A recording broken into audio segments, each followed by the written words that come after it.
안녕하세요. 어제 12월 23일 윤석열 차기 정부의 부동산 정책 아웃라인이 발표되어서요. 이 내용과 문제점을 정리를 하고 부족한 점 고민해 보려고 합니다. 보도된 순서대로 사실 정리하고 그에 해당되는 개별 문제점 적시를 하고 마지막 총평에서 고민해 보겠습니다.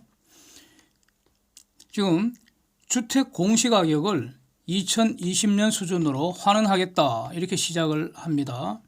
이렇게 되면은 단순히 공시가격을 2020년 수준으로 환원한다면 공시가격과 시장가격의 괴리가 극심해지는 문제 발생하는데 이거 어떻게 해결할 것인지 지금 언급이 없습니다.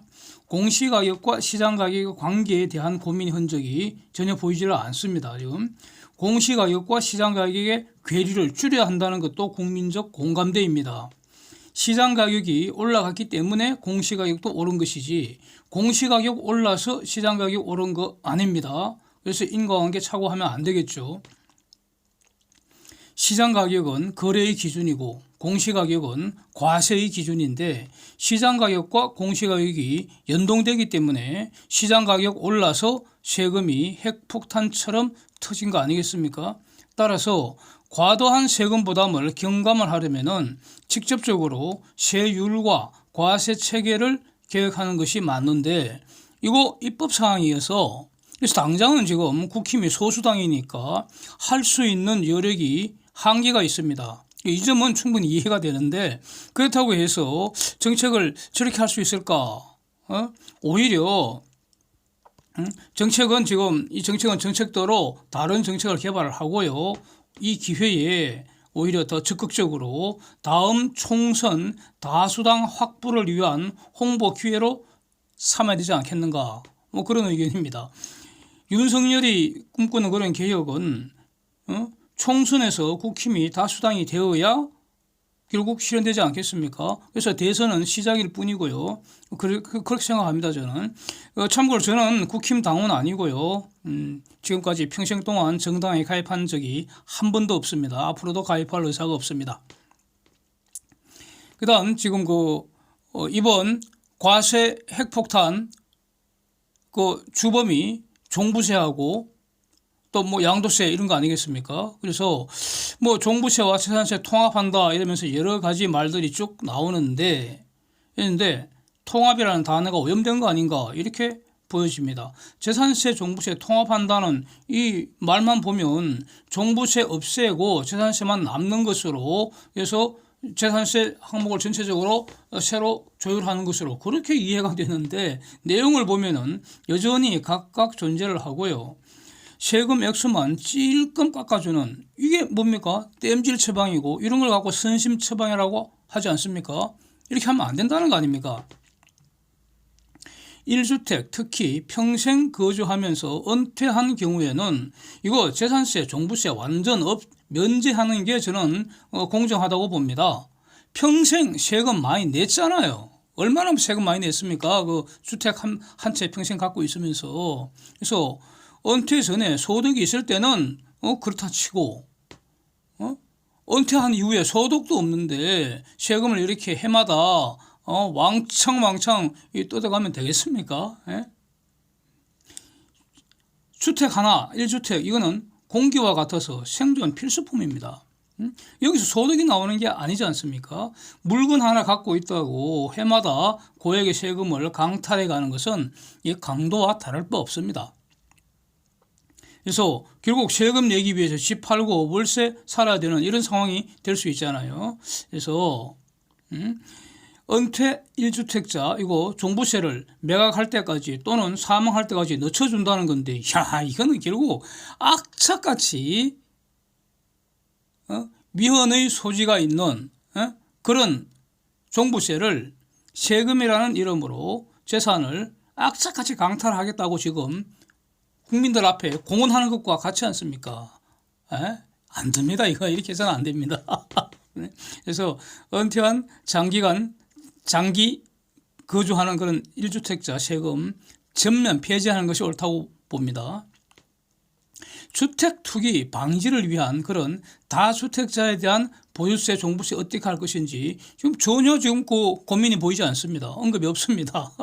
주택 투기 막는 옵션은 이론적으로는 크게 두 가지 아니겠습니까? 옵션 1은 다주택 소유를 전면 금지해버리는 겁니다. 그래서 다주택의 기준이 세 채인지 네 채인지 그 기준은 별도로 정하고요.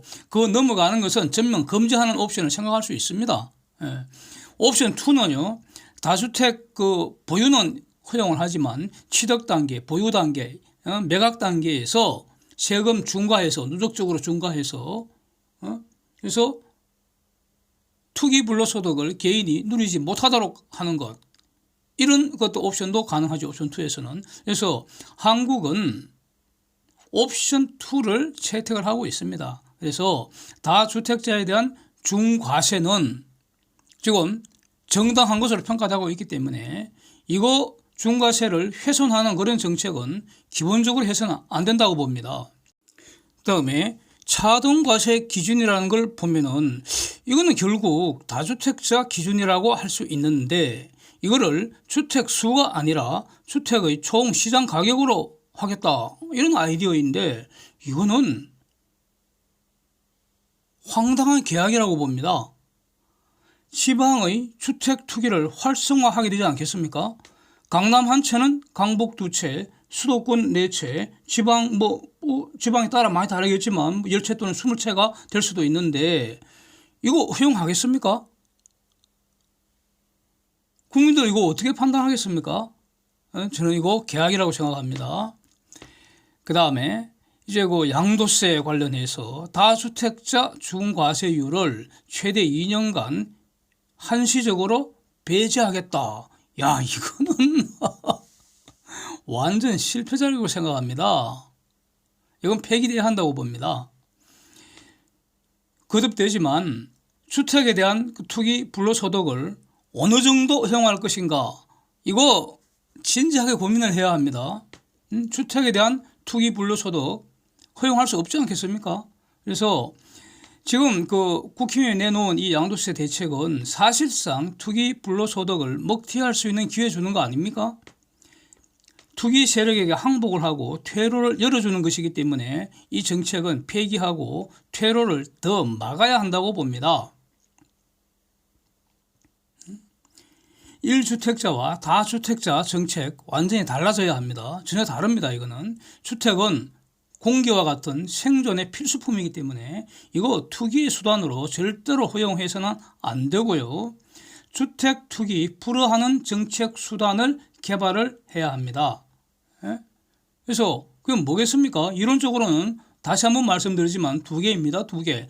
하나 옵션 1은 개인이 일정 수 이상, 가령 3채건 4채건 그 이상은 절대 소유 금지하게 할 수 있습니다. 우리가 마치 마약 금지하는 것처럼 금지시켜버릴 수 있습니다. 그거는 정책인 문제니까요.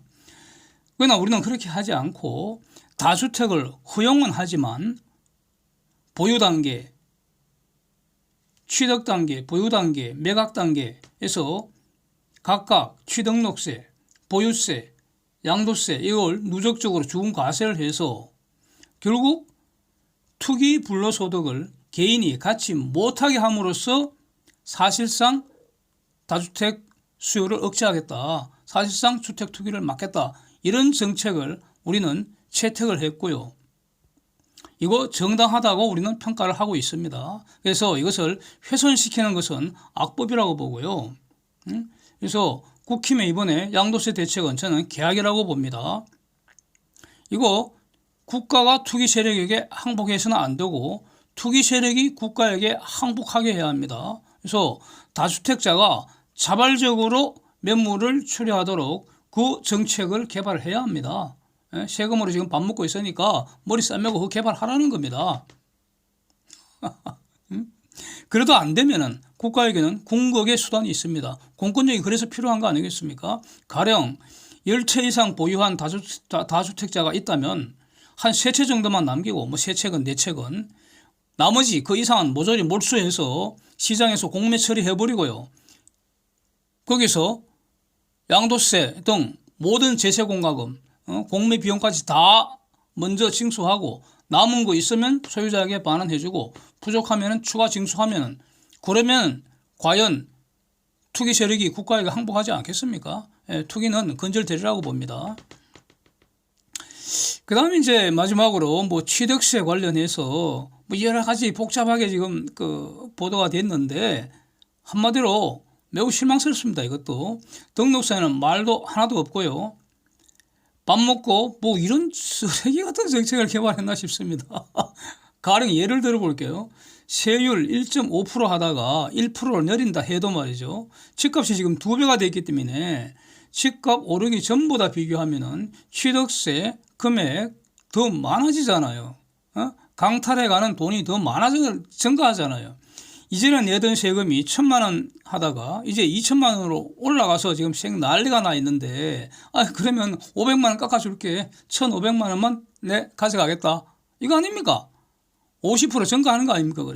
그래서 이 취득세 등록세라는 것은 특히 무주택자가 한 주택을 매입하는 그런 경우에는 주택 가격 비율로 할 것이 아니라 정액제로 해서 건당 정액제로 해서 그러니까 공무상 실비 수수료 개념으로 받아가는 게 납부하는 게 정당하지 않을까. 그 공무상 실비라는 등록 업무가 뭡니까? 그 취득 업무 등록 업무라는 게 뭡니까? 장부에 그냥 기장하는 거 아닙니까?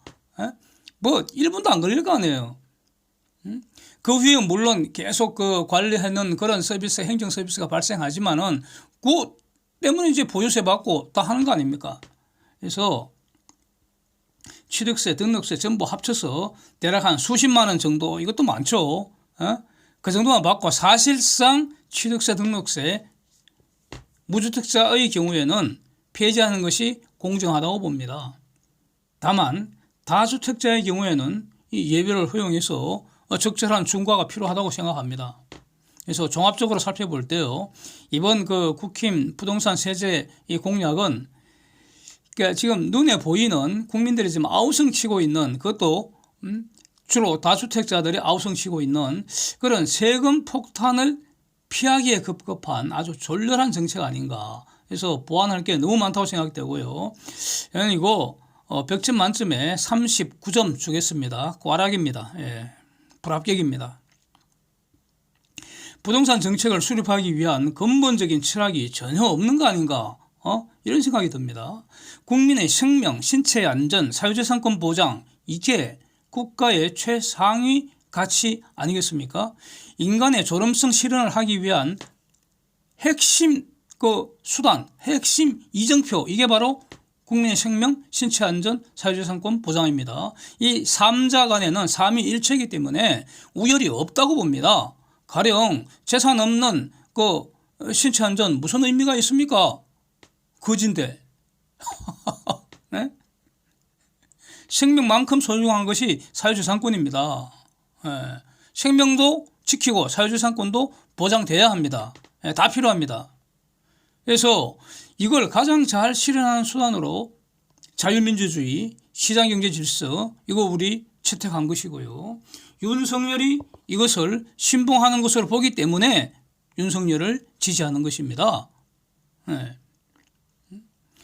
그래서 부동산 세제라고 하지만 지금은 특히 주택이 쟁점이 되는 거 아니겠습니까? 근데 이 세금은 실현된 소득에 대해서 또 실현 소득에 비례해서 또 과세 능력을 고려해서 부과하는 것이 원칙인데, 지금 국힘이 발표한 이 부동산 세제 정책에 이런 원칙이 실현되었는가?